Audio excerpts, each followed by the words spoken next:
Listen, I'm gonna tell you everything in order because it was just a mess of emotions, adrenaline, and all that shit that still gives me goosebumps when I think about it. I didn't want things to turn out this way, but back then it felt like the only way out, like fate or something. Jessica was my best friend since college. We shared everything, but her life was always one step ahead. Great marketing job, house in the Chicago suburbs, and this Tyler, like he stepped right out of a GQ spread. I quietly envied her, but when he started looking at me, everything went to hell. It all started when Jessica went on a business trip to Denver. She was gone for a week, and Tyler called me in the evening, said something broke in the house. A kitchen shelf fell off, and Jessica told him to call me because supposedly I'm handy with that stuff. I thought, all right, I'll help, whatever. Threw on some jeans and a t-shirt, nothing special, and drove over. I get there. He's alone. The house is quiet, soft music playing, a bottle of wine on the table. We fixed the shelf in 5 minutes, laughed about it. He offered to celebrate with a drink.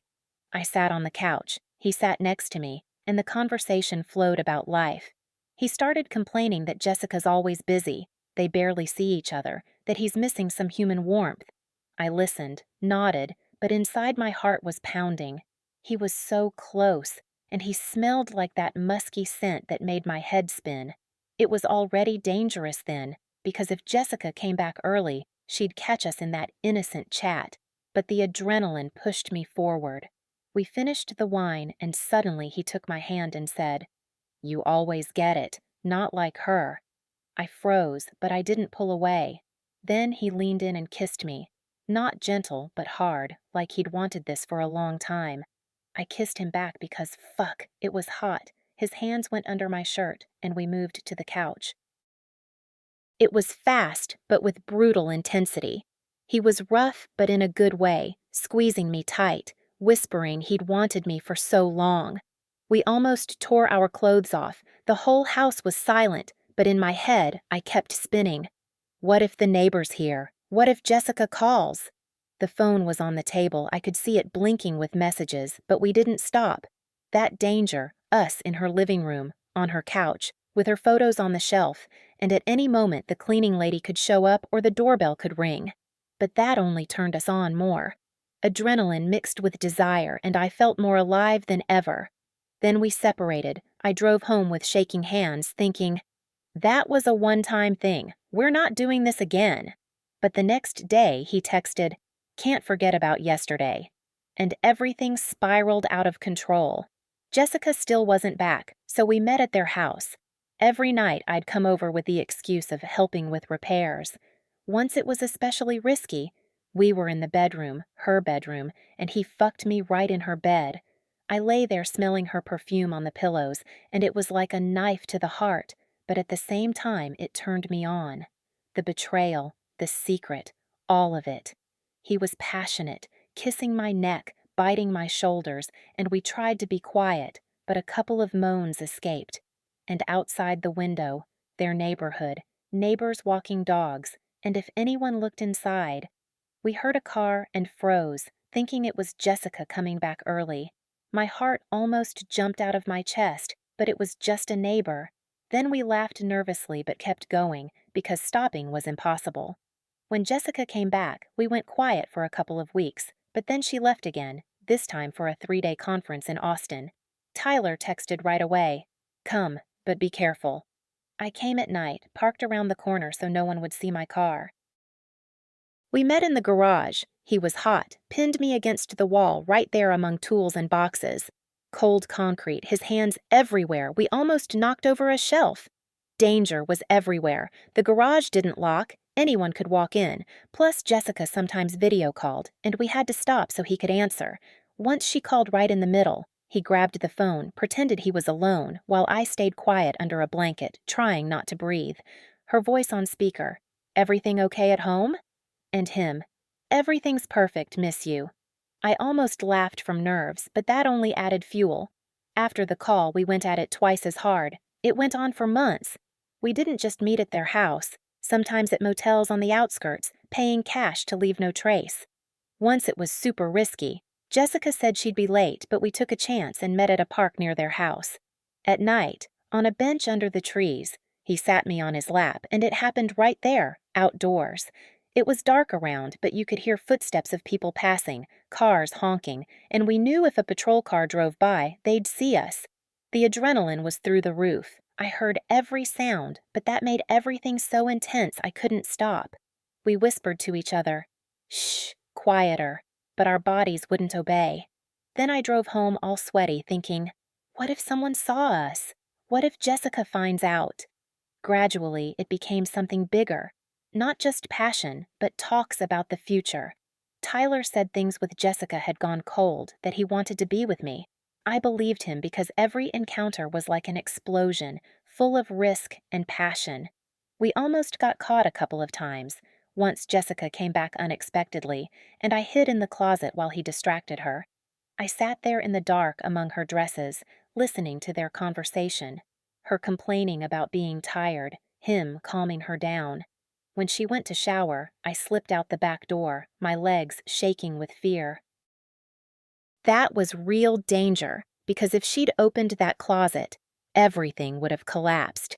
In the end, Tyler couldn't take it anymore and told her he was leaving. He didn't tell her about me right away, but she found out later. I didn't steal him by force, but through those secret moments where everything was on the edge, hot because it was forbidden, and dangerous because it could explode at any second. Now I ask myself, was it worth it? But back then, it felt like it was. What do you think? Would you risk something like this? Update. Hey everyone, it's me again, the one who wrote about stealing my best friend's husband. It's been a month and a half since Tyler officially moved in with me. We're living together in my Lincoln Park apartment, for now because their house still hasn't sold. And honestly, things with him are going really well. Not Hollywood movie well, but human well. In the mornings, he makes me coffee. I wake up to the smell. He kisses my neck and says, "Good morning, sleepyhead." We go to Trader Joe's together, cook dinner, binge shows, curl up on the couch. He's affectionate, attentive, remembers that I like my oatmeal with banana and no sugar, not that too sweet mush I'd eat out of laziness. Anyway, the day-to-day is shaping up nice, and it feels good. I thought I'd miss being alone, but no, I like having someone around, someone to talk to at night and curl up with. But there's something inside that won't let me fully relax. Guilt. Not sharp, like in the first weeks when I'd wake up in a cold sweat thinking, what the fuck did I do? But heavy, constant, like a 20-pound wet blanket on my chest. It weighs on me every day, especially when it's quiet. When Tyler's at work, when I'm washing dishes or just scrolling on my phone. I look at old photos with Jessica and see her smiling, trusting me, and well, you know, sometimes I catch myself imagining how she's doing now, alone in that big house they picked out together. Or maybe not alone, maybe she's met someone.